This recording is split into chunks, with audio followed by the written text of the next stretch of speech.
இத்தன நாளா நம்ம இனியாவும், விக்ரமும் வந்துட்டு திவ்யாவோட வாழ்க்கை இப்படி கேள்விக்குறியாயிடுச்சே! அவளுக்கு அவ்ளோ வந்து இப்பன்னா ரொம்ப நல்லா டீச்சிங் குடுத்துமே கூட, அவ நல்லா எக்ஸாம் எழுதியுமே கூட, இப்படி வந்து இப்பன்னா தப்பான விஷயங்கள்லாம் நெறைய நடந்து முடிஞ்சிருச்சு. இதுக்கப்புறம் என்னடா பண்றது? திவ்யாவோட வாழ்க்கைய எப்படி காப்பாத்துறது? அவ அந்த மாரி எழுதி குடுக்கல அப்படின்னா கூட, மறுபடியும் ரீவால்யூவேஷன்க்கு எழுதி குடுத்து, நம்ம ஈஸியா வந்து இப்பன்னா செக் பண்ண வச்சிருக்கலாமே! அப்படின்னு சொல்லிட்டு ரொம்பவே வந்து இப்பன்னா வருத்தத்தோட நம்ம இனியாவும், விக்ரமும் உட்கார்ந்துட்டு இருந்தாங்க. அவங்களுக்கு சந்தோஷம் தரும் வகையிலயும், அது மட்டும் இல்லாம இவங்க கொண்டு வந்து காட்டுன வீடியோவ இப்போ ஜட்ஜ் முன்னாடி, அதாவது நீதிபதி கிட்டயே வந்து பார்த்தீங்கன்னா காட்டி, இந்த ஒரு கேஸ்ல வந்து பார்த்தீங்கன்னா, மறுபடியும் இந்த கேஸ போடப் போறாங்க. அதாவது திவ்யாவுக்கு நியாயம் கிடைச்சே ஆகணும். திவ்யாவோட பேப்பர மறுபடியும் வந்து பார்த்தீங்கன்னா, செக் பண்ணியே ஆகணும் அப்படின்னு சொல்லிட்டு ஜட்ஜ் கிட்டயே போயிட்டு கோர்ட் ஆர்டரோட வந்து பார்த்தீங்கன்னா போகப் போறாங்க. இதுக்கப்புறம் வந்து பார்த்தீங்கன்னா, அந்த பிரின்சிபல்க்கா இருந்தாலும் சரி, இல்ல மத்தவங்களுக்கா இருந்தாலும் சரி, எல்லாருக்குமே அள்ளு விடப் போகுது. முக்கியமா வந்து பார்த்தீங்கன்னா, திவ்யாவோட மாமன். அவனுக்கு வந்து பார்த்தீங்கன்னா, சரியான ஆப்பு வந்து பார்த்தீங்கன்னா காத்துக்கிட்டு இருக்கு. அதுக்கு முன்னாடி என்னவெல்லாம் நடக்குது அப்படின்னு சொல்லிட்டு பார்க்கறதுக்கு முன்னாடி, இப்ப தான் நம்ம சேனலுக்கு ஃபர்ஸ்ட் டைம் வரீங்க அப்படின்னா, கீழ இருக்க சப்ஸ்கிரைப் பட்டன பிரஸ் பண்ணிக்கோங்க.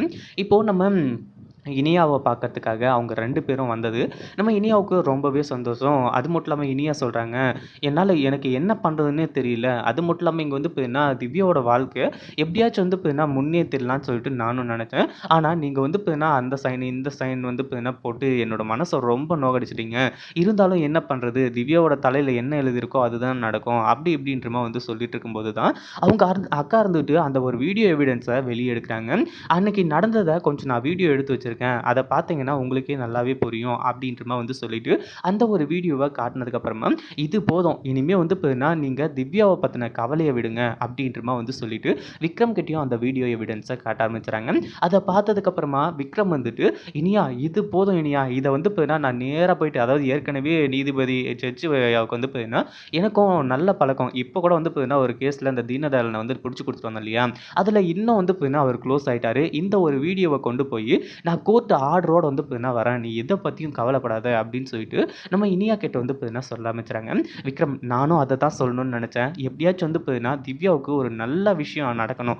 அப்பதான் வந்து பார்த்தீங்கன்னா, இந்த உலகம் திவ்யாவ வந்து பார்த்தீங்கன்னா, நல்லபடியா பார்க்கும். அப்படி இப்படின்ற மாரி வந்து சொல்லிட்டு, நம்ம விக்ரம் கிட்ட வந்து பார்த்தீங்கன்னா, இப்போ அந்த வீடியோ எவிடன்ஸ குடுத்து அனுப்புறாங்க. இப்போ நேரா போன விக்ரம் வந்துட்டு ஜட்ஜ் கிட்ட அந்த வீடியோ காட்டி, அதாவது இந்த பொண்ண தான் வந்து பார்த்தீங்கன்னா, சூடு வச்சு, அதுக்கப்புறம் வந்து பார்த்தீங்கன்னா, அவங்க கிட்ட இருந்து கையெழுத்து வாங்கியிருக்காங்க. அப்படின்னு சொல்லிட்டு எல்லா உண்மையுமே வந்து பார்த்தீங்கன்னா, ஜட்ஜ் கிட்ட புரிய வைக்கிறாங்க.